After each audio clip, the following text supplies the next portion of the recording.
Hello good morning രഥ സോമിലി കിച്ചണിലേക്ക് എല്ലാവർക്കും സ്വാഗതം. അപ്പോൾ നമുക്ക് ഇന്നത്തെ മഴ തോരും മുംബൈയിലെ കഥയൊന്ന് കേട്ടാലോ. കഥ എന്ന് പറഞ്ഞു കഴിഞ്ഞാൽ അത്രയ്ക്ക് നമുക്ക് മനസ്സിന് വിങ്ങലുണ്ടാക്കുന്ന സന്ദർഭങ്ങളാണ് ഇനി ഞങ്ങൾ വരുന്ന ദിവസങ്ങളിൽ മുഴുവൻ വരുന്നത് കേട്ടോ. അപ്പോൾ അതിൻ്റെ ഒരു തുടക്കം എന്താ വെച്ചാൽ നമ്മൾ അലീന നിന്ന് പ്രാർത്ഥിക്കുകയാണ്. ബ്രിജിത്ത മമ്മിയോട് പ്രാർത്ഥിക്കുകയാണ്, എന്നോട് ക്ഷമിക്കണം, ഞാൻ ചെയ്തതൊക്കെ തെറ്റാണ്, ഞാൻ പറയാൻ പാടില്ലായിരുന്നു, ഞാൻ എന്തിനാണ് ഇവിടെ വന്നത്, അല്ലെങ്കിൽ മമ്മി എന്തിനാണ് എന്നെ ഇങ്ങോട്ട് ആക്കിയത്, ഇനി ഞാൻ എന്തു ചെയ്യും, ഇതുവരെ ഞാൻ ഇങ്ങനെയൊക്കെ പോയി, ഇനി ഞാൻ മുന്നോട്ട് എങ്ങനെ പോവും എന്നൊക്കെ ബ്രിജിത്ത മമ്മിയുടെ ഫോട്ടോയിൽ നോക്കിയിട്ട് ഇങ്ങനെ പറയുകയാണ്. അപ്പോൾ നമുക്ക് കാണാം ബ്രിജിത്ത മമ്മിയായിട്ട് പിന്നെ നമ്മുടെ അലീന നേരിട്ട് സംസാരിക്കുന്നത്, ബ്രിജിത്ത മമ്മി അവളുടെ അടുത്ത് വരുന്നതും സംസാരിക്കുന്നത്, നിറയെ മേഘങ്ങളൊക്കെ ആയിട്ടുള്ള സ്വർഗത്തിൽ നിൽക്കുന്ന പോലെ നമുക്ക് ആ ഒരു ഫീലിങ്സ് ഉണ്ടാവുക. അതുപോലെ അലീനയും മമ്മിയും കൂട്ടുള്ള സംഭാഷണമാണ് പിന്നെ കാണിക്കുന്നത് കേട്ടോ. അപ്പോൾ മമ്മി പറയുന്നുണ്ട്, നീ ചെയ്തതാണ് വളരെ ശരി, നീ കാരണം നിന്നെ ഇതുവരെ എത്തിക്കുക എന്നുള്ളതാണ് എൻ്റെ ഉദ്ദേശം ഉണ്ടായിരുന്നത്, അത് നടന്നു. അപ്പോൾ അലീന ചോദിക്കുകയാണ്, ഇപ്പോൾ ഈ രണ്ട് മനസ്സുകൾ ഇപ്പോഴും വേറിട്ട് നിൽക്കുകയാണ്, അവരെ ഒന്നിപ്പിക്കാൻ എനിക്ക് കഴിഞ്ഞില്ലല്ലോ എന്നറിയാം, അവരൊന്നിക്കാൻ വേണ്ടിയാണല്ലോ നീ ഇവിടുന്ന് പോകുന്നത് മോളെ, നീ അത് ഓർത്ത് വിഷമിക്കണ്ട, പിന്നെ എനിക്ക് എൻ്റെ കൂടപ്പുറപ്പുകളുടെ കൂടെ ജീവിച്ച് കൊതി തീർന്നിട്ടില്ല പറയും, മതി, കാരണം ഇത്രയേ ഉള്ളൂ, എവിടെയും ശാശ്വതമായിട്ട് നീ നിൽക്കില്ല, നിന്നെ പ്രതീക്ഷിച്ച് ഒത്തിരി പേര് കാത്തിരിക്കുന്നുണ്ട്, അവർക്കൊക്കെ നിന്നെ വേണം, അതുകൊണ്ട് ഓരോ ഇത് കഴിയുമ്പോൾ അത് കഴിഞ്ഞു, ആ പേജ് അവിടെ മാറ്റി വയ്ക്കുക, അപ്പോൾ നീ ഒന്നുകൊണ്ടും വിഷമിക്കണ്ട, നിനക്ക് ഇനിയും നല്ലതേ വരുള്ളൂ, നീ ഒരു തരത്തിലും ഒരു തെറ്റും ചെയ്തിട്ടില്ല, കാരണം നിന്നെ ഞാനിവിടെ ആക്കിയത് തന്നെ ഒരു ദൗത്യത്തിന് വേണ്ടിയാണ്, അത് കഴിഞ്ഞ് നീ ഇനിയിപ്പോൾ ഇവിടുന്ന് പോവുകയാണ്, അപ്പോൾ അതുകൊണ്ട് നീ പോകുന്നതിൽ ഓർത്ത് വിഷമിക്കുക വേണ്ട, നിനക്കൊന്ന് നല്ലത് മാത്രമേ ഉണ്ടാവുള്ളൂ എന്നൊക്കെ പറയുന്നുണ്ട്. അങ്ങനെ ബ്രിജിത്ത മമ്മി നമ്മളുടെ അലീനയുടെ അതായത് മനസ്സങ്ങനെ കലങ്ങി മറിഞ്ഞ് കിടക്കുകയാണ്, അതിനെ ഒന്ന് ശാന്തമാക്കാൻ വേണ്ടിയിട്ട് ബ്രിജിത്ത മമ്മി നല്ലൊരു ഉപദേശം കൊടുക്കുന്നു, നീ ഒന്നുകൊണ്ടും വിഷമിക്കണ്ട, നിനക്ക് നീ ഇനി മുന്നോട്ട് പോകെ നല്ലത് മാത്രമേ വരുള്ളൂ, ഇനി സഹോദരങ്ങളെ കൂടെ അത് അത്രയേ ഉള്ളൂ പറഞ്ഞിരിക്കുന്നത്. പിന്നെ അവർ തമ്മിൽ കലഹിച്ച് നിൽക്കുകയാണെങ്കിൽ അത് അവർ തന്നെ മാറ്റിക്കോളും, അത് അവർ തന്നെ വിചാരിക്കണം, ഈഗോയും ഇതൊക്കെ മാറ്റി വെച്ച് അവർ തന്നെ അത് വിചാരിക്കണം എന്ന് പറയും. അപ്പോൾ ഒരു അച്ഛൻ ഇത്രയും സഹിച്ചില്ലേ, ശക്തിയുടെ ഒരു മൂർത്തിഭാവമാണ് അച്ഛൻ, അപ്പോൾ അച്ഛൻ ഇത്രയും സഹിച്ചില്ലേ, ഇനിയും അദ്ദേഹത്തിന് ക്ഷമിക്കാനും പൊറുക്കാനും കഴിയട്ടെ എന്ന് പ്രാർത്ഥിക്കുകയാണ്. അങ്ങനെ പറയും, ഇനി നീ ഇറങ്ങിക്കോ, ഇത് മനസ്സൊന്നുകൊണ്ട് വിഷമിപ്പിക്കണം, നിനക്ക് നല്ലത് മാത്രമേ വരുള്ളൂ പറഞ്ഞിട്ട് അങ്ങനെ ബ്രിജിത്ത മമ്മി മറിഞ്ഞു പോവാണ് കേട്ടോ. അപ്പോൾ ഇതിങ്ങനെ കേട്ട് ഇതൊക്കെ പറഞ്ഞിങ്ങനെ നിൽക്കുകയാണ് അലീന. അത് കഴിഞ്ഞ് തിരിച്ചു വന്ന് നോക്കുമ്പോൾ വളയും മാലയും ആഭരണങ്ങളും പെട്ടിയിലിങ്ങനെ എല്ലാം റെഡിയാക്കി വെച്ചിരിക്കുകയാണ് ആൾ. അതിങ്ങനെ നോക്കുന്നുണ്ട്, ഒന്ന് ഇട്ട് നോക്കും, പിന്നെ അതവിടെ വയ്ക്കും. അത് കഴിഞ്ഞപ്പോഴേക്കും നമ്മുടെ ബാലചന്ദ്രൻ വരുന്നുണ്ട് താഴത്തോട്ട് ഫുഡ് കഴിക്കാൻ വേണ്ടി വരിക. അപ്പോൾ താഴെ വരുന്ന സമയത്ത് വന്ന് വേഗം ടേബിളിലിരിക്കുമ്പോഴേക്കും പെമ്പിള്ളേർ രണ്ടുപേരും കൂടെ ചേർന്ന് വേഗം ഫുഡൊക്കെ മേശപ്പുറത്ത് എടുത്ത് വെക്കുകയാണ്. അതായത് ഭവിതയും കൃഷ്ണയും കൂടെ വന്നിരിക്കുന്നുണ്ട്. അപ്പോൾ രോഹിത്തും വന്നിരിക്കുന്നുണ്ട്. രോഹിത്ത് വരുന്നില്ല. അപ്പോൾ എവിടെ അലീനയാന്ന് വിളിക്കുകയാണ് ബാലേന്ദ്രൻ വന്ന ഉടനെ. പറയും, അലീന ചേച്ചി രോഹിയേട്ടനെ വിളിക്കാൻ വേണ്ടി പോയിരിക്കുകയാണ്. അപ്പോൾ അലീന അങ്ങോട്ട് വരുന്നുണ്ട്. ഞാൻ രോഹിയെ വിളിക്കാൻ വേണ്ടി പോയിരുന്നു. അവനെവിടെയായിരുന്നു? അവൻ ഫോൺ ചെയ്തുകൊണ്ടിരിക്കുകയായിരുന്നു സിറ്റ് ഔട്ടിലെന്ന് പറയും. എന്നാൽ എല്ലാവരും ഇരിക്കുക എന്ന് പറയുകയാണ്. അപ്പോൾ അച്ഛ ഇന്ന് എന്നെ അടുക്കളയിൽ കയറ്റിയിട്ടേ ഇല്ല, ഇന്നിപ്പോൾ ഞാൻ പോകുന്നതിൻ്റെ സെൻഡ് ഓഫ് തന്നാൽ തോന്നുന്നു, എന്തൊക്കെയോ ഉണ്ടാക്കി വെച്ചിട്ടുണ്ട്, ഇന്ന് കുറേ ഐറ്റംസൊക്കെ ഉണ്ടല്ലോ എന്നിങ്ങനെ പറയുകയാണ് കേട്ടോ ബാലചന്ദ്രൻ. അങ്ങനെ ഇരിക്കുക എല്ലാവരും, നിങ്ങൾ ഇരിക്കുക തരാം. അങ്ങനെ ഭവിതയും കൃഷ്ണജിയും ഒക്കെ ഇരിക്കുന്നുണ്ട്. എല്ലാവരും ഇരുന്നിട്ട് ഇങ്ങനെ ഭക്ഷണമൊക്കെ എടുത്ത് വയ്ക്കുക. അപ്പോൾ പിന്നെ ഇന്ന് പോകാൻ തന്നെ തീരുമാനിച്ചോ എന്ന് ചോദിക്കുന്നുണ്ട്. അപ്പോൾ അല്ല അന്ന് പോവല്ലേ, അങ്ങോട്ട് നീ ഓക്കെ വയ്ക്കുമ്പോൾ ആണച്ചാ എന്ന് പറയും. അപ്പോൾ ഇങ്ങനെ ഓരോ കാര്യങ്ങൾ, അതായത് അലീന അവിടെ വന്നപ്പോൾ ഉള്ള കാര്യങ്ങളാണ്. പിന്നെ അപ്പോൾ പറയാം, ഞാനിവിടെ ഫസ്റ്റ് ദിവസം വന്നന്ന് എന്നെ അടുക്കളയിൽ ഇരുത്തിയിട്ടാണ് ഭക്ഷണം തന്നത്, അന്നിവിടെ ഒരു ചേച്ചി ഉണ്ടായിരുന്നു, കുഞ്ഞുമോൾ ചേച്ചി, ആ ചേച്ചിയാണ് എന്നെ സമാധാനിപ്പിച്ചത് എന്നൊക്കെ ഇങ്ങനെ പറയുന്നുണ്ട്. അപ്പോൾ ബാലേന്ദ്രൻ പറയും, അന്ന് നീ വെറും ഒരു ജോലിക്കാരിയായിരുന്നു കുഞ്ഞുമോളെ പോലെ എന്ന് പറയും. അറിയാച്ചാ, എനിക്കറിയാം, അതാണ് ഞാൻ പറഞ്ഞത് അന്ന്. പക്ഷെ അതിന് ശേഷം അച്ഛനാണ് എന്നെ ഇവിടെ ഈ മേശയുടെ മുകളിൽ ഇരുത്തി ഭക്ഷണം തന്നത് എന്ന് പറയുകയാണ്. അപ്പോൾ എല്ലാവരും ഇങ്ങനെ മുഖത്തോട് മുഖം നോക്കി നിൽക്കുകയാണ് കേട്ടോ. അപ്പോൾ പറയുക, അന്ന് ആ ഭക്ഷണം പിന്നെ കഴിച്ചതും ഒക്കെ എല്ലാ കാര്യങ്ങളും വന്നപ്പോൾ തൊട്ടുള്ള കാര്യങ്ങൾ ഇങ്ങനെ പറയുമ്പോൾ, ഇനിയിപ്പോൾ അതൊന്നും ഇവിടെ പറയേണ്ട, അതൊന്നും ഇപ്പോൾ ഞങ്ങൾക്ക് കേൾക്കാൻ താല്പര്യമില്ല എന്ന് പറയുകയാണ് ഭവിത. കാരണം അവൾ സങ്കടത്തിൻ്റെ മുകളിലാണ്, ഏറ്റവും കൂടുതൽ വിഷമം അവൾക്കാണ്, കാരണം ഏറ്റവും കൂടുതൽ ദ്രോഹിച്ചതും അവളാണ്. ഇപ്പോൾ രോഹിത്തും ഇങ്ങനെ നോക്കുന്നുണ്ട്. അങ്ങനെ എല്ലാവരും ഭക്ഷണം കഴിക്കുക. പിന്നെ ഇല്ല, ഇനിയിപ്പോൾ ഞാനൊന്നും പറയുന്നില്ല എന്നിങ്ങനെ അലീന പറയുന്നുണ്ട് കേട്ടോ.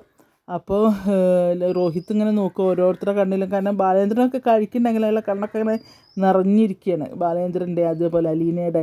അപ്പോൾ രോഹിത് ഇങ്ങനെ നോക്കുകയാണ് അലീനയുടെ മുഖത്തേക്ക്. അപ്പോൾ അലീന രോഹിത്തിനെ നോക്കുമ്പോൾ ഇങ്ങനെ തലയും കൊണ്ട് ഇങ്ങനെ ആട്ടും. കാരണം അവനും ചെയ്തിട്ടുണ്ട്, ഒരുപാട് ദ്രോഹങ്ങൾ ചെയ്തിട്ടുണ്ട്, പക്ഷെ അതൊന്നും അറിയില്ലല്ലോ സംഭവം.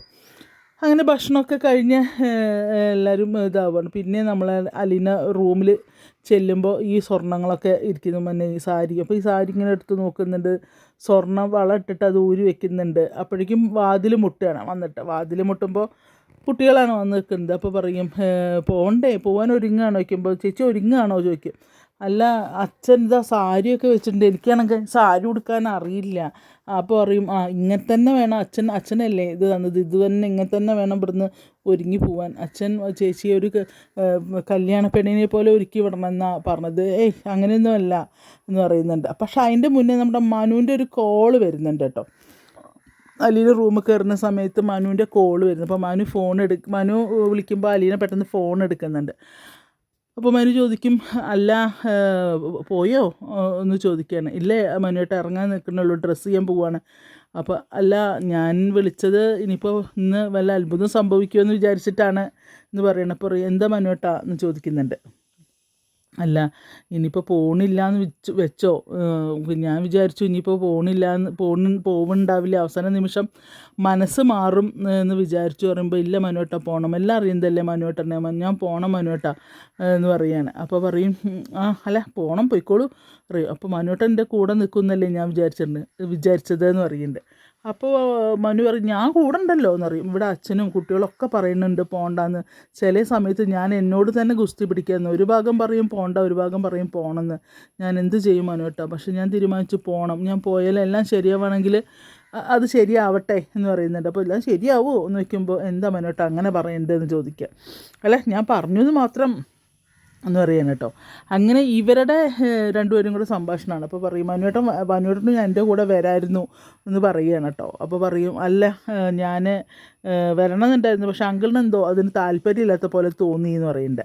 അപ്പോൾ അച്ഛൻ അങ്ങനെ പറഞ്ഞു നോക്കുമ്പോൾ ഇല്ല പറഞ്ഞില്ല, എനിക്കങ്ങനെ തോന്നി, സാരില്ല നീ പോയിക്കോ, ഞാൻ അങ്ങോട്ട് വന്നോളാം, നിന്നെ കാണാൻ ഞാൻ അവിടേക്ക് വന്നോളാം എന്ന് പറയുന്നുണ്ട് മനു. അപ്പോൾ ഞാൻ വിളിക്കാം മനുവേട്ടാ, ഞാൻ പോണതിന് മുന്നേ മനുവേട്ടനെ വിളിക്കണം എന്ന് വിചാരിച്ചതാണ് എന്ന് പറയുന്നുണ്ട്. അപ്പോൾ വിളിച്ചിട്ടേ ഞാൻ ഇവിടെ നിന്ന് ഇറങ്ങുള്ളൂ പറയുമ്പോൾ മനു പറയും ഞാൻ ഇത്ര നേരമായിട്ടും വിളിയൊന്നും വന്നില്ല, അതുകൊണ്ട് വിളിച്ചതാണ് എന്ന് പറയുന്നുണ്ട്. അല്ല ഞാൻ വിളിച്ചിട്ടേ പിന്നെ പോവുള്ളൂ എന്ന് പറയുന്നുണ്ട്. എന്നാൽ ഓക്കെ എന്ന് പറയുമ്പോൾ ശരി മനുവേട്ടാ പറഞ്ഞിട്ട് അവളും ഫോൺ വയ്ക്കുക. അതിന് ശേഷമാണ് പിള്ളേർ വരുന്നത് സാരി. അപ്പോൾ സാരി ഉടുപ്പിക്കാനാണ്. സാരി ഉടുപ്പിക്കുമ്പോൾ നിങ്ങൾക്ക് സാരി ഉടുക്കാൻ അറിയുമോ കൃഷ്ണമോളോട്. അപ്പോൾ കൃഷ്ണമോൾ അറിയാം എനിക്ക് ഉടുക്കാൻ അറിയില്ല, പക്ഷെ ഉടുപ്പിക്കാൻ അറിയാം എന്ന് പറയാണ്. എനിക്ക് ഉടുക്കാൻ അറിയില്ല, കാരണം ഈ ചുരിദാർ തന്നെ അല്ലേ ഉള്ളൂ, എന്തായാലും ഞങ്ങൾക്ക് അറിയുന്ന പോലെ ഞങ്ങൾ ഡ്രസ്സ് ചെയ്ത് തരാമെന്ന് പറഞ്ഞിട്ട് അങ്ങനെ പിന്നെ ഇവരിങ്ങനെ സാരിയൊക്കെ വെച്ച് നോക്കുകയാണ്. നല്ല ഭംഗിയുണ്ട് ഈ ചേച്ചിക്ക് ഈ സാരി, കാരണം ഇതന്നെ ഉടുത്താൽ മതി എന്നൊക്കെ പറയുകയാണ് കേട്ടോ കുട്ടികൾ.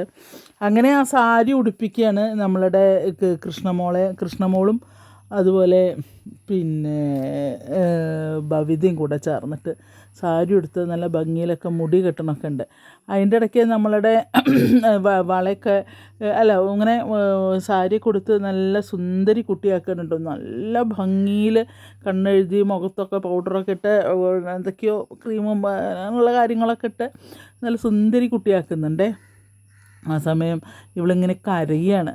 നമ്മളുടെ ഭവിത ഇതൊക്കെ ചെയ്യുന്നുണ്ടെങ്കിലും ഭവിത കരയാണ് കേട്ടോ. അപ്പോൾ കണ്ണിൽ നിന്ന് ഇങ്ങോട്ട് വെള്ളം വീഴുമ്പോൾ നശിപ്പിച്ച് എന്ന് പറഞ്ഞിട്ട് ആ ബ്രഷ് അവളെ അലീനയുടെ കൈ കൊടുത്തിട്ട് അങ്ങോട്ട് പോവുകയാണ് കണ്ണും തുടച്ചിട്ട്. അപ്പോൾ അവൾക്ക് മനസ്സിലാവും അവളും കരയാണ്, എല്ലാവരും കരയുക, കൂട്ടക്കരച്ചിൽ. കൃഷ്ണമോളും അലീനയും കൂടെ കെട്ടിപ്പിടിച്ച് നിന്ന് കരയുന്നുണ്ട്. പക്ഷേ പോവാതിരിക്കാനും പറ്റില്ല. പറയും മോളെ ഞാൻ പോകണം മോളെ, ഞാൻ പോയിട്ടില്ലെങ്കിൽ നിനക്കറിയില്ലേ കാര്യങ്ങളൊക്കെ, മറ്റുള്ളവർക്ക് അറിയില്ലെന്ന് വെക്കും, നിനക്കറിയില്ലേ അവസ്ഥ എന്തുകൊണ്ടാണ് ഞാൻ പോകണമെന്നുള്ളത്. അപ്പോൾ എന്തിനാ ചേച്ചിക്ക് ഇവിടെ അച്ഛനും അമ്മയും എല്ലാവരും കിട്ടിയില്ലേ, ഞങ്ങളൊക്കെ കിട്ടിയില്ലേ, പിന്നെ എന്തിനാ ചേച്ചി പോകണമെന്ന്. പിന്നെ അവസാന നിമിഷം വരെ നമ്മളെ കൃഷ്ണമോള് പറയുന്നുണ്ട് എന്തിനാ പോകണമെന്ന് ചോദിക്കുന്നുണ്ട് കേട്ടോ. പക്ഷെ അതിനൊന്നും നമ്മളുടെ അലീന പറയുന്നത് നിനക്കറിയില്ലേ മോളെ എന്തുകൊണ്ടാണെന്നുള്ളത് നിനക്കറിയില്ലേ എന്ന് പറയുന്നുണ്ട്. പിന്നെ അത് കഴിയുമ്പോഴേക്കും നമ്മൾ ബാലേന്ദ്രൻ വെപ്രാളം പിടിക്കുകയാണ്. ആൾ ഷർട്ടിടണു, പോക്കറ്റിൽ ഫോൺ എടുത്ത് വയ്ക്കണു, എന്തൊക്കെയോ ആകെ ഒരു തട്ടിത്തിരിച്ചിൽ പുള്ളിക്ക്. കാരണം പുള്ളിക്ക് എന്തൊക്കെയാണ് ചെയ്യേണ്ടത് എന്നുള്ളൊരു കൺഫ്യൂഷൻ, റിലേ പോയ പോലെയാണ് പുള്ളിയുടെ കാര്യങ്ങൾ. അത് കഴിഞ്ഞിട്ട് നോക്കുമ്പോൾ ഇയാളെ വിളിക്കുക, ഗോവർദ്ധനെ വിളിക്കുകയാണ്. ഗോവർദ്ധനെ വിളിക്കുമ്പോൾ ഗോവർദ്ധൻ കാർ ഡ്രൈവ് ചെയ്തുകൊണ്ടിരിക്കുക. അപ്പോൾ ഗോവർദ്ധൻ താൻ എവിടെയാടോ, താൻ കടയിൽ പോയോ എന്ന് ചോദിക്കുന്നുണ്ട്. ഇല്ല ബാലേട്ടൻ ഇതാ ഞാൻ പോയിക്കൊണ്ടിരിക്കുകയാണ് എന്ന് പറയും. ബാലേട്ടൻ എവിടെയാണെന്ന് ചോദിക്കുമ്പോൾ ഞാൻ ഇവിടെ ഉണ്ട്, ഞാനിന്ന് കുളത്തുപുഴ പോവാണ് എന്ന് പറയും. അതെന്തിനാ ബാലേട്ടാ? ഇന്നലെടോ അലീനെ കൊണ്ടാക്കേണ്ടത്, ഞാൻ അലീനെ കൊണ്ടാക്കാൻ പോവാണ് അറിയും. ബാലേട്ടൻ തനിച്ചോ? അപ്പോൾ ആരാ കൂടെ എന്ന് ചോദിക്കുമ്പോൾ ആരും വേണ്ട, ഞാൻ തനിച്ച് മതി. അല്ല തിരിച്ചതുപോലെ അത്രയും ദൂരം ഇങ്ങോട്ട് ഡ്രൈവ് ചെയ്യണ്ടേ? ഇന്ന് ഞാൻ തിരിച്ച് വരില്ലടോ, ഞാൻ എവിടെയെങ്കിലും ഒരു റൂം എടുത്തിട്ട് അവിടെ തങ്ങും, കാരണം ഇന്ന് എനിക്ക് തനിച്ചിരിക്കണം എന്ന് പറയാണ്. അപ്പോൾ പറയും ബാലേട്ടാ അത് റിസ്ക് ആവുമോ എന്ന് ചോദിക്കുമ്പോൾ ഒരു റിസ്ക്കും ഇല്ലടോ, ഇന്ന് എനിക്ക് തനിച്ചിരിക്കണം, കാരണം എൻ്റെ ഊന്നുവടി പിന്നെ എൻ്റെ മോളെ ഞാൻ അവിടെ കൊണ്ടാക്കാൻ പോകില്ല, അവളല്ലടോ എൻ്റെ ബലം, അവളല്ലേ എൻ്റെ ഊന്നുവടി. അപ്പോൾ ഞാൻ അവളെ അവിടെ ആക്കിയിട്ട് വരുമ്പോൾ ഇനി എനിക്ക് കുറച്ച് നേരം തനിച്ചിരുന്നിട്ട് വേണം ഇങ്ങോട്ട് പോകാൻ, കാരണം ഇല്ലെങ്കിൽ ഇവിടെ അപ്പോൾ പിള്ളേർ തനിച്ചാവുമല്ലേ എന്ന് പറയാണ്. പിള്ളേരോ അലീന ഇവിടെ നിന്ന് പോയി എന്ന് പറഞ്ഞാൽ അപ്പോൾ വരും വൈജവിടെ. ഞാൻ കുറച്ച് നേരം തനിച്ചെടുത്തിട്ട് എനിക്കുള്ള എൻ്റെ എനർജി പോയിക്കൊണ്ടിരിക്കുകയാടോ, ആ എനർജി തിരിച്ച് കയറ്റണം. അപ്പോൾ അതിന് വേണ്ടിയിട്ടാണ് ഞാൻ ഇന്ന് തനിച്ചിരിക്കാമെന്ന് പറഞ്ഞത്. കാരണം ഇനി ഇവളെ ഇനി നിലയ്ക്ക് നിർത്തണ്ട. കൈതക്കൽ മാളിക വീട്ടിൽ കുഞ്ഞിരാമമേനോൻ്റെ മകൾ വൈജയന്തിയെ അവളെ ഇനി പഠിപ്പിക്കാൻ പോകുന്നുള്ളൂ പാഠം. അതിന് കുറച്ച് എനർജി എനിക്ക് വേണം, അതിനും കൂടെ വേണ്ടിയിട്ടാണ് ഇപ്പം ഞാൻ തനിച്ചിരിക്കണം, കുറച്ച് സമയം എനിക്ക് വേണമെന്ന് പറഞ്ഞത് എന്ന് പറയും. അപ്പോൾ അടുത്തൊഴുക്കി ഗോവർദ്ധൻ പറയാം, അങ്ങനെങ്കിലും ബാലേട്ടനൊന്ന് സ്വന്തം കാര്യത്തിന് വേണ്ടി കുറച്ച് സമയം കണ്ടെത്തുന്നുണ്ടല്ലോ എന്ന് പറയണം. ശരി എന്നാൽ പറഞ്ഞ പോലെ. പിന്നെ തനിക്ക് എന്തെങ്കിലും വിവരങ്ങൾ എന്നോട് പറയുന്നുണ്ടെങ്കിൽ ചിലപ്പോൾ ഞാൻ ഫോൺ എടുത്തില്ലാന്ന് വരും, അപ്പോൾ താനൊരു കാര്യം ചെയ്യും, മെസ്സേജ് ഇട്ടാൽ മതി അറിയും. ഇല്ല ബാലേട്ടാ ഞാനൊന്നിനും വരുന്നില്ല, കാരണം ബാലേട്ടൻ ഫ്രീ ആയി ഇതായിട്ടിരിക്കും, സമാധാനമായിട്ടിരിക്കും. ഇനിയിപ്പോൾ അങ്ങനെ എന്തെങ്കിലും ചെറിയ വല്ല ഇതും വരികയാണെങ്കിൽ അത് ഞാൻ മാനേജ് ചെയ്തോളാം, ബാലേട്ടൻ അതോർത്ത് ടെൻഷൻ ആവണ്ടെന്ന് പറയും. എന്നാൽ ശരി അങ്ങനെ ആവട്ടെ എന്നും പറഞ്ഞിട്ട് ഫോൺ വയ്ക്കുകയാണ്. അത് കഴിഞ്ഞ് പിന്നെ നമ്മളെ ബാലചന്ദ്രൻ വരുന്നുണ്ട്, താഴത്തേക്ക് വരികയാണ്, ബാഗും പിടിച്ച് താഴത്തേക്ക് വരുന്നുണ്ട്. അപ്പോൾ അവിടെ രോഹിത്ത് നിൽക്കുന്നുണ്ട്. രോഹിത്തിൻ്റെ തോളിൽ കൂടെ കൈയിടുന്നുണ്ട്. കൈയിട്ടിട്ട് പറയടാ ചിലപ്പോഴും ഞാനിന്ന് തിരിച്ചു വരുള്ളൂ കേട്ടോ, അപ്പോൾ ഇവിടുത്തെ കാര്യങ്ങളൊക്കെ നീ മാനേജ് ചെയ്യണം, പിള്ളേരുടെ കാര്യങ്ങൾ പിള്ളേർ മാത്രമേ ഉള്ളൂ, നീ നോക്കണം എന്ന് പറയുമ്പോൾ ശരി അച്ഛാ എന്ന് പറയുന്നുണ്ട്. അപ്പോഴേക്കും അലീനയും പിന്നെ നമ്മളുടെ ഈ കുട്ടിയും ഇങ്ങ് വരികയാണ്, കൃഷ്ണയും വരികയാണ് ഇങ്ങോട്ട്. അപ്പോൾ അലീനയുടെ കയ്യിലൊരു ബാഗുണ്ട്, അലീന വരുമ്പോൾ തിരിച്ചു കൊണ്ടുവന്നപ്പോൾ ഉള്ള ബാഗുണ്ട്, പിന്നെ ഒരു പെട്ടിയും പിന്നെ ഒരു ബാഗ് നമ്മൾ കൃഷ്ണമോളെടുത്തുമുണ്ട്. അപ്പോൾ അലീനേനെ ഇങ്ങോട്ട് കാണുമ്പോൾ ബാലേന്ദ്രൻ ഇങ്ങനെ കണ്ണിമ വെട്ടാതെ നോക്കുകയാണ്, കാരണം അത്ര സുന്ദരിയായിട്ട് കുട്ടികൾ ഒരുക്കി സാരിയൊക്കെ എടുത്ത് ആഭരണങ്ങളൊക്കെ ഇട്ട് നല്ല സുന്ദരി കുട്ടിയായിട്ടാണ് നിൽക്കുന്നത്. അപ്പോൾ പറയും എനിക്ക് ഇതാണ് കാരണം അയാൾക്കത് പറയുമ്പോൾ അയാൾ തൊണ്ടയിടറാണ് കേട്ടോ. അപ്പോൾ പറയും എനിക്ക് ഇങ്ങനെ മോളെ ഇവിടുന്ന് പറഞ്ഞയക്കണമെന്നായിരുന്നു ആഗ്രഹം, പക്ഷെ സന്ദർഭം മാറിപ്പോയി എന്ന് പറയാണ്. അപ്പോഴേക്കും കണ്ണൊക്കെ ഇങ്ങോട്ട് നിറയുക. ഇത് കാണുമ്പോൾ നമ്മളെ കൃഷ്ണ അങ്ങോട്ട് വേഗം പോവുകയാണ് പുറത്തേക്ക്, ബാഗ് കൊടുത്ത് പെട്ടി ബാഗൊക്കെ എടുത്ത് അവൾ പെട്ടെന്ന് ഇതിങ്ങനെ നോക്കിയിട്ട് അങ്ങോട്ട് പെട്ടെന്ന് പോവുക. അപ്പോൾ അവിടേക്ക് നമ്മളുടെ ഭവിത വരുന്നില്ല. ഭവിത കാരണം ഭവിതയ്ക്ക് ഇനി കരയാൻ കണ്ണുനീരില്ല, അവളങ്ങനെ മാറി നിൽക്കുകയാണ്. രോഹിത്ത് വളരെ ദയനീയമായിട്ട് ആ രംഗങ്ങൾ നോക്കി നിൽക്കുകയാണ്. അപ്പോൾ അങ്ങനെയൊക്കെയാണ് നമ്മളുടെ മഴതോരും മുൻപേയുടെ കഥ വരുന്നത്. സത്യം പറയട്ടെ, നമുക്കത് സഹിക്കാൻ പറ്റാത്തൊരു വിങ്ങലാണ് നമുക്ക് കഥ. അപ്പോൾ കുറച്ച് ദിവസമായിട്ട് അങ്ങനെ തന്നെയാണ് കഥ പറയുമ്പോൾ ഒരു ചങ്കിലൊരു വിങ്ങലാണ് ആ കഥ പറയുമ്പോൾ. ഞാനത് കണ്ട് പറയുമ്പോഴേ ആ ഒരു എഫക്റ്റോട് കൂടി പറയുമ്പോൾ പറയാൻ വേണ്ടിയിരിക്കാൻ പറ്റില്ല കേട്ടോ. ഇനി നാളെയാണ് നമ്മളെ മോള് യാത്ര പറഞ്ഞിറങ്ങുന്നത്. അപ്പോൾ അതിൻ്റെ അവൾ പറയുന്നുണ്ട്, ബാലേന്ദ്രനോട് പറയുന്നുണ്ട്, ഇവിടുത്തെ ആ വീട്ടിൽ വന്നതും ശരിക്കും ഏറ്റവും വെറുക്കേണ്ടത് ബാലേന്ദ്രനാണ്, പക്ഷേ ഏറ്റവും കൂടുതൽ സ്നേഹിച്ചത് ബാലേന്ദ്രനാണ്. പക്ഷേ ആ ഒരു കാര്യങ്ങളൊക്കെ പറയുന്നുണ്ട്.